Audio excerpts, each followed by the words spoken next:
Bonjour les élèves, c'est Monsieur Saint-Amand et bienvenue au cours de carrière.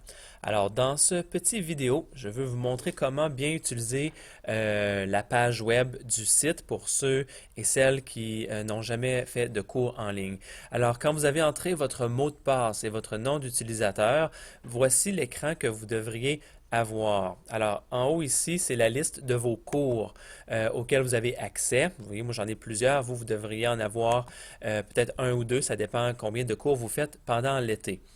Euh, Ici, vous avez l'icône pour si vous avez un message. Donc, si vous voyez un petit point rouge, c'est parce que vous avez reçu un message, peut-être de moi, peut-être de la coordonnatrice du cours. Alors, c'est toujours important de vérifier vos messages à cet endroit. Ensuite, si on descend un petit peu dans la page, vous allez avoir ici des vidéos à regarder. Il est possible que présentement, cette page soit un peu différente, mais le message que je veux vous dire, c'est que vous devez vraiment bien lire les informations qu'il y a ici à gauche et les petites vidéos, vous devez les regarder. C'est pour vous montrer comment utiliser le site web et comment aussi remplir toutes les exigences du cours. Alors, il y a les vidéos ici un petit texte que je vous ai écrit aussi avec des informations importantes. Prenez le temps de bien lire ces informations-là. Et en bas, complètement, vous voyez, je descends beaucoup, il y a des documents à télécharger. Présentement, vous en voyez seulement un qui s'appelle liste de contrôle, mais il est possible qu'il y en ait deux ou trois documents à télécharger. Alors, très important de les télécharger sur votre ordinateur et de les imprimer aussi pour faire référence à ces documents. Je reviens en haut de l'écran maintenant. Vous avez ici en haut un icône qui s'appelle Dropbox, qui est très important. Quand vous avez des travaux à remettre, vous devez cliquer sur Dropbox et vous devez cliquer sur le travail que vous voulez remettre, que vous voulez m'envoyer. Alors, c'est classé par unité, unité 1, unité 2, unité 3, il y a unité 4 un peu plus bas. Il y a les activités et le nom de l'évaluation. Je vais revenir sur ça dans peut-être 2 minutes pour bien comprendre qu'est-ce que c'est. Alors ça, c'est le Dropbox, c'est comment m'envoyer vos travaux. Vous n'envoyez pas vos travaux par courrier électronique, vous les envoyez dans le Dropbox parce que ça laisse des traces de ce que vous avez envoyé. Alors, pour revenir à la page précédente, moi, je fais simplement cliquer en haut ici sur le nom du cours. Et maintenant, je vais vous montrer comment avoir accès aux différents contenus du cours. Alors, juste ici, ça ne sera pas très long pendant que ça se charge. OK. Donc ici, vous avez les unités. Donc unité 1, unité 2, unité 3, unité 4. Donc je vais cliquer sur unité 1. Dans l'unité 1, vous avez des activités. Donc vous avez activité 1, activité 2, activité 3 un petit peu plus bas. Donc jusqu'à le nombre d'activités change d'une unité à l'autre.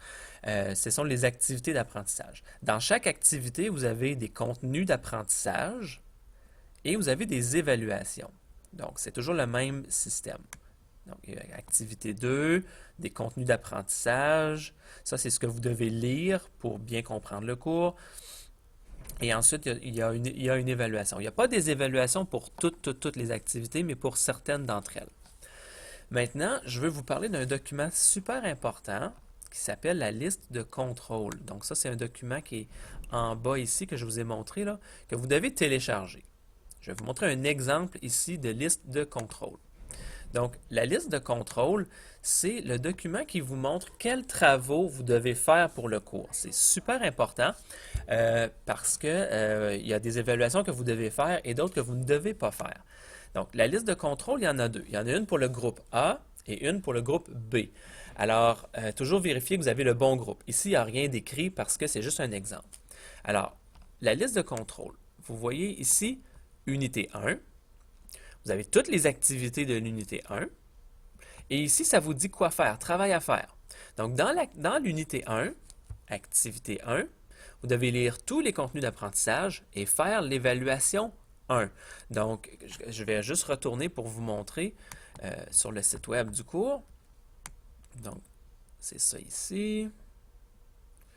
Donc, unité 1, Activité 1, vous lisez tous les contenus d'apprentissage et évaluation.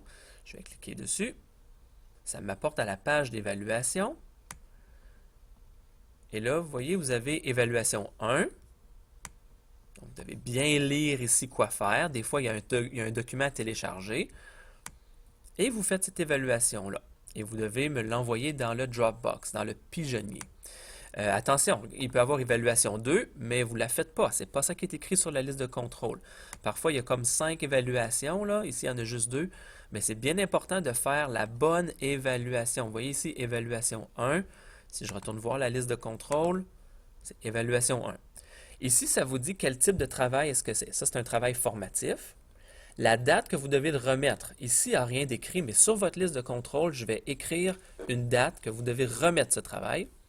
Et le niveau ici, ça c'est pour vous, si vous voulez écrire la note que vous avez reçue quand je vais vous renvoyer votre travail.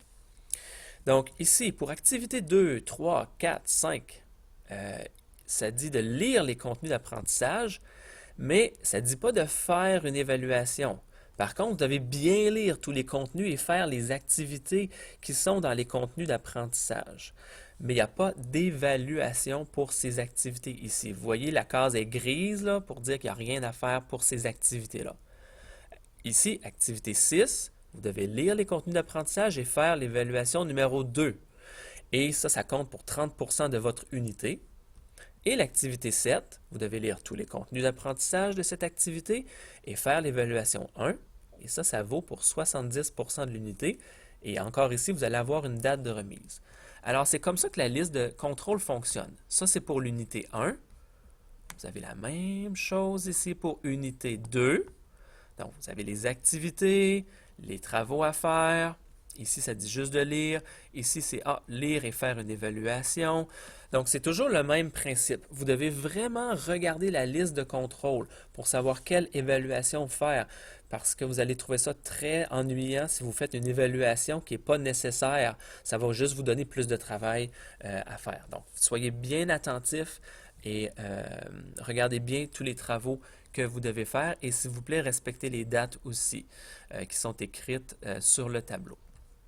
Alors, je reviens sur la page du cours. Excusez, ce n'est pas la bonne page, c'est ici. Alors, c'est à peu près comme ça que le cours fonctionne. Soyez très attentifs toujours de faire les bonnes activités et de vraiment lire. Sur votre liste de contrôle, là, quand ça dit c'est lire tous les contenus d'apprentissage, ben vous devez les lire parce qu'il y a des choses importantes dans ça que vous devez peut-être utiliser dans les évaluations un peu plus tard. Donc, il faut vraiment bien lire puis faire les activités qu'on vous demande, mais pas les évaluations. Quand ça n'écrit pas évaluation, vous ne les faites pas. Alors, j'espère que ça l'explique un peu mieux comment le cours fonctionne pour votre cours de carrière. Alors, je pense que j'ai bien expliqué ici. Le Dropbox, ça va. Ici aussi. Alors, bonne chance pour le cours. Regardez bien les petites vidéos qui sont sur la page d'accueil du cours. Ici, pour bien comprendre quoi faire. Si vous avez des questions, n'hésitez pas à me contacter. Alors, bonne chance avec le cours.